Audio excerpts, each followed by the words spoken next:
नमस्कार दोस्तों, GK by Ajay Kuleri channel पर आपका हार्दिक स्वागत है। आज हम मध्यकालीन भारत के इतिहास में भक्ति आंदोलन टॉपिक का अध्ययन करते हैं। 6ठी शताब्दी में भक्ति आंदोलन की शुरुआत तमिल क्षेत्र में हुई, जो कर्नाटक और महाराष्ट्र में फैल गई। भक्ति आंदोलन की शुरुआत कब हुई थी? 6ठी शताब्दी में हुई थी। भक्ति आंदोलन की शुरुआत 6ठी शताब्दी में किस क्षेत्र में हुई थी? तमिल क्षेत्र में हुई थी। भक्ति आंदोलन का विकास 12 अलवार वैष्णव संतों और 63 नए नार शैव संतों ने किया था। भक्ति आंदोलन का विकास अलवार वैष्णव संत कितने थे? 12। नए नार शैव संत कितने थे? 63। शैव, नयनार और वैष्णव अलवार जैनियों और बौद्धों के अपरिग्रह को अस्वीकार कर ईश्वर के प्रति व्यक्तिगत भक्ति को ही मुक्ति का मार्ग मानते थे। नयनार कौन कहलाते हैं? शैव धर्म वाले। अलवार कौन कहलाते हैं? वैष्णव धर्म को मानने वाले। शैव और वैष्णवों ने जैन धर्म और बौद्ध धर्म के अपरिग्रह को अस्वीकार कर ईश्वर के प्रति व्यक्तिगत भक्ति को ही मुक्ति का मार्ग माना। शैव संत अपार ने पल्लव राजा महेंद्र वर्मन को शैव धर्म स्वीकार करवाया। अपार ने पल्लव राजा महेंद्र वर्मन था। महेंद्र वर्मन किस वंश का था? पल्लव वंश का था। उनको शैव धर्म किसने ग्रहण करवाया? शैव संत अपार ने। वैष्णव संत महाराष्ट्र में लोकप्रिय हुए। वे भगवान बिठोवा के भक्त थे। बिठोवा पंथ के संत और उनके अनुयायी बरकरी या तीर्थयात्री पंथ कहलाते थे। भक्ति आंदोलन को दक्षिणी भारत से उत्तर भारत में रामानंद के द्वारा लाया गया था। यानी भक्ति आंदोलन है वह दक्षिणी भारत में फैला था, और दक्षिणी भारत से उत्तर भारत में कौन लेकर के आए थे, या उत्तर भारत में किसने विस्तार किया था? रामानंद ने किया था। बंगाल में कृष्ण भक्ति की प्रारंभिक प्रतिपादकों में विद्यापति ठाकुर और चंडीदास का नाम आता है। बंगाल में कृष्ण भक्ति की प्रारंभिक यानी कृष्ण भक्ति का विकास करने वाले विद्यापति ठाकुर और चंडीदास थे। रामानंद की शिक्षा से दो संप्रदायों का प्रादुर्भाव हुआ। सगुण जो पुनर्जन्म में विश्वास रखता है, और निर्गुण जो भगवान के निराकार रूप की पूजा करता है। रामानंद की शिक्षाओं से दो संप्रदायों का उदय हुआ, एक सगुण और दो निर्गुण। सगुण है ये पुनर्जन्म में विश्वास करते हैं, और निर्गुण है ये भगवान के निराकार रूप की पूजा करते हैं। सगुण संप्रदाय से संबंधित हैं 1 तुलसीदास, 2 नाभादास, 3 निम्बार्क, 4 वल्लभाचार्य, 5 चैत्य, 6 सूरदास, 7 मीराबाई। तुलसीदास और नाभादास राम भक्त थे, जबकि निम्बारक, वल्लभाचार्य, चैत्य, सूरदास और मीराबाई यह कृष्ण भक्त थे। निर्गुण संप्रदाय के सबसे प्रसिद्ध प्रतिनिधि थे वो कबीर हैं, जिन्हें भावी उत्तर भारतीय पंथों का आध्यात्मिक गुरु माना जाता है। कहने का अर्थ यह है, निर्गुण संप्रदाय का प्रतिनिधित्व करने वाले व्यक्ति कौन है? कबीर। और भावी उत्तर भारतीय पंथों का आध्यात्मिक गुरु किसे माना गया है? कबीर को। शंकराचार्य के अद्वैत दर्शन के विरोध में दक्षिण में वैष्णव संतों द्वारा 4 मतों की स्थापना की गई थी। शंकराचार्य के अद्वैत दर्शन के विरोध में दक्षिण में वैष्णव संतों द्वारा कितने मत स्थापित किए गए? 4। ये जो 4 मत हैं उनमें एक है श्री संप्रदाय। संस्थापक थे रामानुजाचार्य और इन्होंने विशिष्टाद्वैतवाद दर्शन दिया था। ब्रह्म संप्रदाय माधवाचार्य द्वैतवाद, रुद्र संप्रदाय विष्णु स्वामी शुद्ध द्वैतवाद, सनकादि संप्रदाय निम्बकाचार्य द्वैताद्वैतवाद से संबंधित है। एग्जाम में पूछा जाता है श्री संप्रदाय के संस्थापक कौन हैं? रामानुजाचार्य। विशिष्टाद्वैतवाद का प्रतिपादन किसने किया था? रामानुजाचार्य ने। रुद्र संप्रदाय के संस्थापक कौन माने जाते हैं? विष्णु स्वामी। भक्ति आंदोलन के संत हैं रामानुजाचार्य ने राम को अपना आराध्य माना। रामानुजाचार्य का जन्म 1017 ईस्वी में मद्रास के निकट पेरुंबर नामक स्थान पर हुआ था। 1137 ईस्वी में रामानुजाचार्य की मृत्यु हो गई। रामानुज ने वेदांत में प्रशिक्षण अपने गुरु कांचीपुरम के यादव प्रकाश से प्राप्त किया था। कहने का अर्थ है रामानुजाचार्य के गुरु का क्या नाम था? यादव प्रकाश। रामानंद का जन्म 1299 ईस्वी में प्रयाग में हुआ था। रामानंद की शिक्षा प्रयाग और वाराणसी में हुई थी। रामानंद ने अपना संप्रदाय सभी जातियों के लिए खोल दिया। रामानुज की भांति रामानंद ने भी भक्ति को मोक्ष का एकमात्र साधन स्वीकार किया।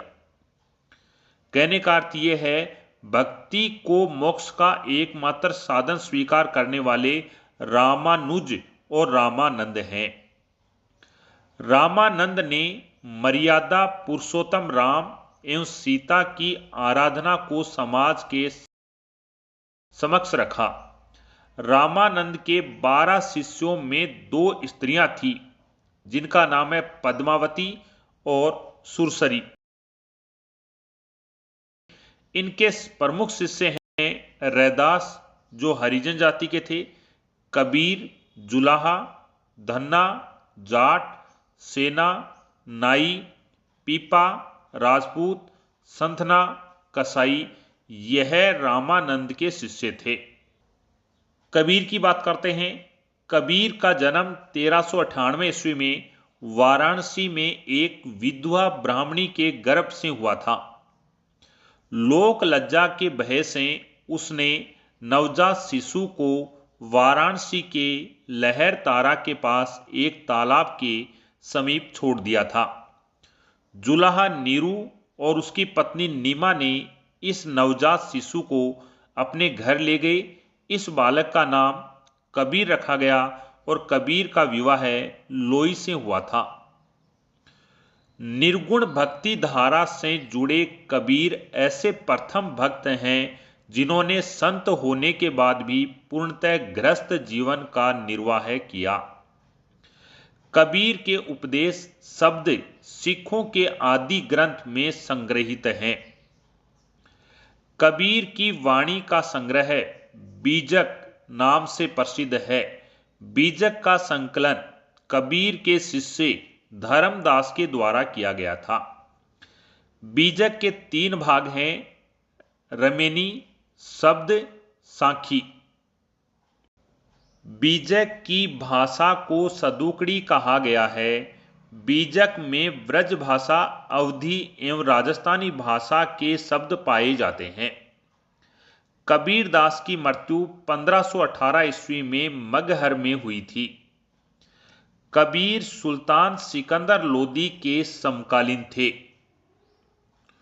गुरु नानक का जन्म 1469 ईस्वी में अविभाजित पंजाब के रावी नदी के तट पर स्थित तलवंडी नामक ग्राम में हुआ था, जो अब ननकाना साहिब के नाम से विख्यात है। गुरु नानक की माता का नाम तृप्ता देवी और पिता का नाम कालूराम था। गुरु नानक ने देश का 5 बार चक्कर लगाया था, जिसे उदागिरी कहा जाता है। गुरु नानक ने कीर्तन के माध्यम से उपदेश दिए। गुरु नानक की मृत्यु 1538 ईस्वी में करतारपुर में हुई थी। नानक ने सिख धर्म की स्थापना की। नानक सूफी संत बाबा फरीद से प्रभावित थे। चैतन्य स्वामी का जन्म 1486 ईस्वी में बंगाल के नवद्वीप के मायापुर गांव में हुआ था। चैतन्य के पिता का नाम जगन्नाथ मिश्र, माता का नाम सची देवी था। पाठशाला में चैत्य को निमाई पंडित या गौरांग कहा जाता था। चैतन्य का वास्तविक नाम विश्वम्भर था। चैतन्य ने गोसाई संघ की स्थापना की और साथ ही संकीर्तन प्रिया को जन्म दिया था। चैतन्य के दार्शनिक सिद्धांतों को अर्चित्य भेदाभेदवाद के नाम से जाना जाता है।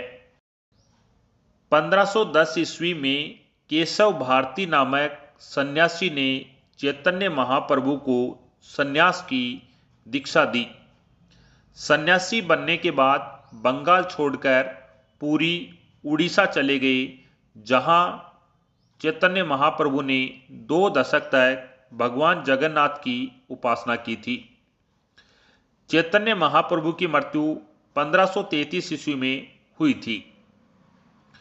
स्वामी तुलसीदास का जन्म उत्तर प्रदेश के बांद्रा जिले के राजापुर गांव में 1532 ईस्वी में हुआ था। स्वामी तुलसीदास ने रामचरितमानस की रचना की थी। स्वामी तुलसीदास की मृत्यु 1623 ईस्वी में हुई थी। तुलसीदास मुगल शासक अकबर एवं मेवाड़ के शासक राणा प्रताप के समकालीन थे। धन्ना का जन्म 1415 ईस्वी में एक जाट परिवार में हुआ था। धन्ना राजपूताना से बनारस आकर रामानंद के शिष्य बन गए। कहा जाता है इन्होंने भगवान की मूर्ति को हठात भोजन करवाया था। मीराबाई का जन्म 1498 ईस्वी में मेड़ता ग्राम में हुआ था। मीराबाई के पिता का नाम रतन सिंह राठौर था। मीराबाई का विवाह 1516 ईस्वी में राणा सांगा के बड़े पुत्र और युवराज भोजराज के यहाँ हुआ था। अपने पति की मृत्यु के उपरांत ये पूर्णतः धर्मपरायण जीवन व्यतीत करने लगी। मीराबाई ने कृष्ण की उपासना प्रेमी एवं पति के रूप में की थी। मीराबाई ने भक्ति गीत मुख्यतः ब्रज भाषा और आंशिक रूप से राजस्थानी में लिखे। मीराबाई की मृत्यु 1546 ईस्वी में द्वारका में हुई थी। रैदास जाति से चमार थे और बनारस के रहने वाले थे। रैदास रामानंद के 12 शिष्यों में से एक थे। रैदास के पिता का नाम रघु तथा माता का नाम घुरबिनिया था। रैदास जूता बनाकर अपनी जीविका उपार्जन करते थे। रैदास ने रायदासी संप्रदाय की स्थापना की थी। दादू दयाल कबीर के अनुयायी थे। दादू दयाल का जन्म 1544 ईस्वी में अहमदाबाद में हुआ था। दादू दयाल का संबंध धूनिया जाति से था। सांबर में आकर दादू दयाल ने ब्रह्म संप्रदाय की स्थापना की थी। अकबर ने धार्मिक चर्चा के लिए दादू दयाल को एक बार फतेहपुर सीकरी बुलाया था। दादू दयाल ने निपंक नामक आंदोलन की शुरुआत की थी। दादू दयाल की मृत्यु 1603 ईस्वी में हो गई थी। सूरदास दादू के शिष्य थे। शंकरदेव ने भक्ति आंदोलन का प्रचार प्रसार असम क्षेत्र में किया था। शंकरदेव चैतन्य के समकालीन थे। आज के लिए इतना ही। नेक्स्ट वीडियो में नेक्स्ट टॉपिक के साथ मिलते हैं। आपका देखने के लिए धन्यवाद।